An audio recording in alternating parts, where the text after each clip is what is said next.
பணத்தை எப்படியாவது பழி வாங்கணும் அப்படின்னு நம்ம ரம்யா பார்த்தீங்கன்னா விடாப்படியாக இருக்காங்க. ஸோ எப்படியாவது அவளுக்கு நம்ம கெட்ட பேர் உருவாக்கியே தீரணும் அப்படின்னு சாமிதுரையை வச்சு தான் நினச்சதை எப்படியாவது சக்ஸஸ்ஃபுல்லாக முடிக்கணும் அப்படின்னு தான் இந்த ரம்யா பிளான் பண்ணிக்கிட்டு இருக்கா. இன்னொரு பக்கம் இந்த அமராவதி அந்த கௌரவ் கிட்ட வந்து சண்முகத்து ரூமில் இருக்கக்கூடிய அந்த பணத்தை நீ திருடிரு அப்படிங்கிற மாதிரி சொல்கிறாங்க. ஸோ இந்த மாதிரி ஒரு பக்கம் இவங்க இன்னொரு பக்கம் இவங்க அப்படின்னு மாற்றி மாற்றி பார்த்தீங்கன்னா பண்ணிக்கிட்டு இருக்காங்க. ஆனால் இந்த விஷயம் எல்லாமே பார்த்தீங்கன்னா நம்ம அம்மனா இருக்கிற அந்த சின்ன பொண்ணுக்கு தெரிஞ்சிருக்கு. ஸோ அன்னத்துக்கு பார்த்தீங்கன்னா இந்த மாதிரி கெடுதல் பண்ணணும் அப்படின்னு வந்து நினச்சிக்கிட்டு இருக்கேன். ஆனால் என்னதான் நீ நினச்சாலுமே அன்னத்துக்கு கண்டிப்பாக எந்த விதமான கெட்ட பேரும் வராமல் பார்த்துக்க வேண்டியது என்னோட பொறுப்பு. நீ பண்ணுறதை நீ பண்ணு. ஆனால் அன்னத்துக்கு எந்த விதமான பிரச்சனையும் இல்லாமல் அவளை எப்படி காப்பாற்றி அவளை எப்படி நல்லபடியாக வாழ வைக்கணும் அப்படிங்கிறது எனக்கு தெரியும் அப்படிங்கிற மாதிரி சொல்லி அந்த பொண்ணும் பார்த்தீங்க அப்படின்னா ஸோ தன்னோட திருவிளையாடலை ஒன்றா இப்போ பண்ண ஸ்டார்ட் பண்ணிட்டாங்க.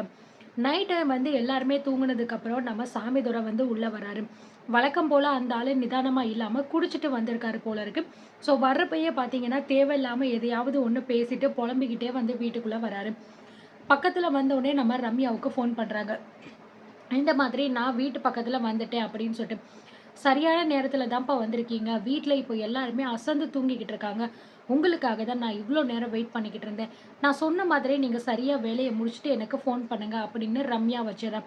ஸோ சாமிதுரை வந்து பார்த்தீங்கன்னா சரியாக உள்ளே வந்து போயிடறாரு. போகும்போதே உள்ளே பார்த்தீங்கன்னா வீட்டுக்குள்ளே அந்த சின்ன பொண்ணு வந்து படுத்திருக்கேன். என்ன இது புதுசாக இருக்கே இந்த பொண்ணு, யாருன்னு தெரியலையே, வாத்திக்கு சொந்த பொண்ணாக இருக்குமோ? அப்படிலாம் நம்ம இந்த வீட்டில் யாருமே பார்த்ததில்லையே. சரி யாரும் இருந்தாலும் நமக்கு என்ன அப்படின்னு அந்த ஆள் பாட்டுக்கு மறுபடியும் உள்ளே போயிடுறாரு. திரும்பி உள்ளே போகும்போது மறுபடியும் அந்த இடத்துலையே அதே பொண்ணு பார்த்தீங்கன்னா படுத்திருக்கா. என்ன இது, இப்போ தானே இந்த பாப்பாவை வர்ற வாசலில் நம்ம பார்த்தோம், அங்கே படுத்திருந்தா இப்போ என்னடான்னா அதே பொண்ணு இங்கே படுத்திருக்கா. ஒருவேளை ட்விங்ஸாக இருக்குமோ அப்படின்னு மறுபடியும் பார்த்தீங்க அப்படின்னா சாமிதுரை பார்த்தீங்கன்னா புலம்பிக்கிட்டே வந்து சரி எதுவாக இருந்தாலும் நமக்கு என்ன, ரம்யா நமக்கு என்ன விஷயம் சொன்னாலோ அதை நம்ம சரியாக முடிச்சுட்டு மற்ற வேலையை அப்புறம் போய் பார்த்துக்கலாம் அப்படின்னு சாமிதுரை பார்த்தீங்கன்னா நினச்சிட்டு உள்ளே போகிறாரு. ஸோ போகிற இடம் எல்லாமே பார்த்தீங்கன்னா அந்த சின்ன பொண்ணு அங்கங்கே படுத்திருக்கிற மாதிரியே நம்ம சாமிதுரைக்கு தோணுது. என்னடா இது, நம்ம இன்னைக்கு போட்ட சரக்கு ரொம்ப ஓவர் ஆயிருச்சோ, நம்ம பார்க்குற இடமெல்லாம் ஒரே தான் தோணிக்கிட்டு இருக்கேன், ஒரே ஆளை பார்க்குற மாதிரியே நமக்கு தோணிக்கிட்டு இருக்கேன் அப்படிங்கிற மாதிரி சாமிதுரை புலம்பிக்கிட்டே வந்து உள்ளே போகிறாரு.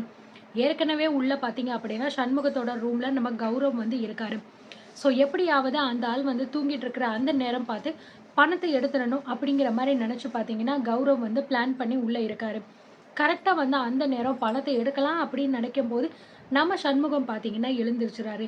ஸோ எழுந்திரிச்ச உடனே நம்ம கௌரவுக்கு என்ன பண்ணுறதுன்னே தெரியல. பதறி அடிச்சுட்டு வெளியில் பார்த்தீங்கன்னா ஓடி வந்துடுறாரு. ஸோ கரெக்டாக வந்து நம்ம சண்முகம் எந்திரிச்சு அதுக்கப்புறம் தண்ணியை குடிச்சிட்டு ஸோ மறுபடியும் பார்த்தீங்கன்னா தூங்கிடுறாரு. யாரோ வந்துட்டு போன மாதிரி நம்ம சண்முகத்துக்கு தோணுது. ஆனால் பார்த்தா யாருமே இல்லை. சரி சும்மா கனவாக இருக்குமோ அப்படின்னு நினச்சிட்டு பார்த்தீங்கன்னா தூங்கிடுறாரு. கௌரவ் வந்து வெளியில் வந்துட்டு என்னடா இந்த ஆள் திடீர்னு எந்திரிச்சிடாலே, கொஞ்சம் மிஸ் ஆயிருந்துச்சு அப்படின்னா அவ்வளோதான், நம்ம கதையே முடிஞ்சிச்சு, நம்ம மாட்டியிருப்போமே அப்படின்னு பார்த்தீங்கன்னா பயத்தில் வந்து அப்படியே வேர்த்து விறுவிறுத்து நின்றுக்கிட்டு இருக்க அந்த நேரம் நம்ம சாமிதுரை வர்றதை கௌரவ் பார்த்துறாரு. இந்த ஆள் எதுக்கு இப்போ இந்த நேரத்தில் வந்துக்கிட்டு இருக்காரு, அதுவும் எல்லாரும் தூங்கியிருக்காங்க, இந்த மாதிரி நேரத்தில் இந்த ஆள் இங்கே வந்து என்ன பண்ண போகிறான், ஒன்றும் புரியலையே அப்படின்னு சொல்லிட்டு பார்த்தீங்கன்னா கௌரவ் எதுவுமே பண்ணாமல் அமைதியாக அதே இடத்துல நின்றுக்கிட்டு இருக்காரு. ஸோ வேகமாக வந்து சாமிதுரை உள்ளே வந்துட்டு பார்த்தீங்கன்னா நம்ம சண்முகத்தோட ரூம்குள்ளே போகிறாரு. இதுதான் சண்முகத்தோட ரூமா? ஏய் வாத்தி, உனக்கு நான் எப்படிப்பட்ட ஒரு பாடத்தை கற்றுக் கொடுக்க போகிறேன்னு பாரு. ஒவ்வொரு தடவையும் நீ என்ன அவமானப்படுத்திக்கிட்டு இருப்ப, அதை நான் பார்த்துட்டு சும்மா இருக்கணுமா? இப்போது என் மகன் ரம்யா இருக்காளே, எப்பேற்பட்ட ஒரு வேலையை பார்க்க சொல்லியிருக்கா தெரியுமா? இந்த வேலையை மட்டும் நான் சரியாக பார்த்தேன்னு வையி, உனக்கும் சரி உன் அருமை மருமக அந்த அன்னத்துக்கும் சரி 2 பேருக்குமே சரியான ஒரு அவமானம் காத்துக்கிட்டு இருக்கேன். அதை நான் பண்ணுறதுக்கு தான் வெயிட் பண்ணிக்கிட்டு இருக்கேன் அப்படின்னு சாமிதுரை பார்த்தீங்கன்னா பேசிக்கிட்டே வந்து நம்ம சண்முகத்தோட ரூம்குள்ளே போகிறாரு. இதை நம்ம கௌரவ் நின்று பார்த்துக்கிட்டே இருக்காரு. என்ன இது, இந்த ஆள் எதுக்கு வந்து இந்த சண்முகத்தோட ரூமுக்கு இந்த நேரத்தில் போகணும், என்னமோ தப்பாக இருக்கே. சரி நம்ம வந்த வேலையை பார்க்காம முதல்ல இந்த ஆள் எதற்காக வந்திருக்கா அப்படிங்கிறத தெரிஞ்சுக்கலாம் அப்படின்னு சாமிதுரை உள்ளே போனதுக்கப்புறம் பார்த்தீங்கன்னா நம்ம கௌரவ் அப்படியே லைட்டாக வந்து வெளியில் நின்று எட்டி பார்த்துக்கிட்டு இருக்காரு. உள்ளே போன நம்ம சாமிதுரை வந்து சண்முகத்தை பார்த்து, ஐயோ வாத்தி, பண்ணுறது எல்லாத்தையுமே பண்ணிவிட்டு இவ்வளோ அமைதியாக நீ பாட்டுக்க தூங்கிக்கிட்டு இருக்கியா? இதுக்கப்புறமும் உன் தூக்கம் என் கையில் தான் இருக்குது. உன்னால் நிம்மதியாக இதுக்கப்புறம் தூங்கவே முடியாது. உன்னை நான் என்ன பண்ணுறேன்னு பாரு அப்படின்னு பார்த்தீங்கன்னா பயங்கரமாக வந்து நம்ம சாமிதுரை வந்து சண்முகத்தை பார்த்து வந்து பேசுகிறாரு. சரி அப்படின்னு சொல்லிட்டு பார்த்தீங்கன்னா இந்த பீரோவில் தானே இருக்கிறதா வந்து சொன்னாங்க அப்படின்னு சண்முகம் பார்க்காத நேரம் பார்த்து பீரோவில் இருக்கிற அந்த பணத்தை வந்து நம்ம சாமிதுரை அந்த ஒரு மஞ்சள் பையில் வச்சுருப்பாங்க. மஞ்சள் பையை கரெக்டாக வந்து எடுத்துட்டு உள்ள பணம் இருக்கா அப்படிங்கிறத செக் பண்ணி பார்த்துடுறாரு. இதில் தான் பணம் இருக்குது, கோயில் பணம் 10 லட்சம் ரூபாய் இதில் தான் இருக்கும் போல இருக்குது அப்படின்னு எடுத்துடுறாரு. ஸோ இதை பார்த்து கௌரவுக்கு பயங்கரமான ஷாக். என்னடா இது, நம்ம ஒரு பிளான் பண்ணி இந்த பணத்தை எடுத்து இந்த சண்முகத்தை அசிங்கப்படுத்தணும் அப்படின்னு பிளான் பண்ணால் இந்த ஆள் என்னடான்னா சம்மந்தமே இல்லாமல் வீட்டுக்குள்ளே வந்து அந்த பணத்தை எடுத்துக்கிட்டு இருக்கானே. ஒருவேளை பணத்தை உண்மையிலே திருடணும்னு வந்திருக்கானா, இல்லை இந்த வாத்தியை அசிங்கப்படுத்தணும் அப்படின்னு பிளான் பண்ணி இவன் வந்திருக்கானா? ஒன்றும் புரியலையே. இப்போ என்ன பண்ணுறது? இவன் பணத்தை அடிச்சுட்டு போயிட்டா நம்ம நினச்சது நடக்குமா? சரி, எப்படி இருந்தா என்ன, எப்படியோ நமக்கு இந்த சண்முகம் தான் பணத்தை எடுத்து ஒளிச்சு வச்சிருக்கான் அப்படிங்கிற மாதிரி நிரூபணமானா போதும் அப்படிங்கிற மாதிரி கௌரவம் வந்து எதுவுமே பண்ணாமல் அப்படியே வந்து மறுபடியும் ஓரமாக நின்றுக்கிட்டு இருக்காரு. ஸோ பணத்தை எடுத்துட்டு வெளியில் வந்து நம்ம சாமிதுரம் வந்து அடுத்ததான் அண்ணன் ரூமுக்கு போகிறதுக்காக வந்து ரெடி ஆகுறாரு. யோ வாத்தி, நாளைக்கு காலையில் இருக்கியா உனக்கு வேட்டு? இரு உனக்கு என்ன நடக்க போகுதுன்னு பாரு. ஊர் முன்னாடி அசிங்கப்பட்டு அவமானப்பட்டு நிற்க போகிறேன், அதுதான் உனக்கு நடக்க போகுது அப்படின்னு பயங்கரமாக பார்த்தீங்க அப்படின்னா நம்ம சாமிதுரை பேசுகிறாரு. ஸோ சாமிதுரை அங்கிட்டு இங்கிட்டுன்னு பார்த்துக்கிட்டு இருக்காரு. கௌரவ் வந்து ஒரு வேளை மாட்டிப்பானோ அப்படின்னு நினச்சி பயந்துக்கிட்டு வேகமாக பார்த்தீங்கன்னா மாடிக்கு நம்ம கௌரவ் வந்து ஓடி போயிடுறாரு. வெளியே வந்து சாமிதுரை வந்து பார்த்தீங்கன்னா நேராக அந்த பணத்தை எடுத்துட்டு அண்ணத்தோட ரூமுக்கு வந்து போகிறாரு. அண்ணத்தோட ரூமில் வந்து கார்த்தி அண்ணன் 2 பேருமே ரொம்பவே அசந்து நல்லா தூங்கிட்டு இருக்காங்க. ஸோ உள்ளே போனோடனே வந்து இந்த பணத்தை வந்து நம்ம பீரோவில் வைக்கணும் அப்படின்னு சொல்லிட்டு நேராக உள்ளே போனவர் பார்த்தீங்கன்னா கரெக்டாக யாருக்கும் தெரியாமல் சவுண்டே இல்லாமல் பீரோ திறந்து பீரோக்குள்ளே பார்த்தீங்கன்னா அந்த மஞ்சள் பையை வச்சிடுறாரு. இது எல்லாத்தையுமே வந்து அந்த சின்ன பொண்ணு பார்த்தீங்கன்னா பார்த்துட்டு தான் இருக்குது. ஏன்னா அவங்க தானே வந்து அம்மன். ஸோ கண்டிப்பாக வந்து அம்மனோட திருவிளையாடலை நம்ம இந்த இடத்துல காட்டியே ஆகணும் அப்படிங்கிற மாதிரி தான் வந்து காமிச்சிருக்காங்க. இப்போ அந்த பொண்ணு பார்த்தீங்கன்னா நம்ம சாமிதுரை பண்ணுற எல்லா விஷயத்தையுமே பார்க்குறாங்க.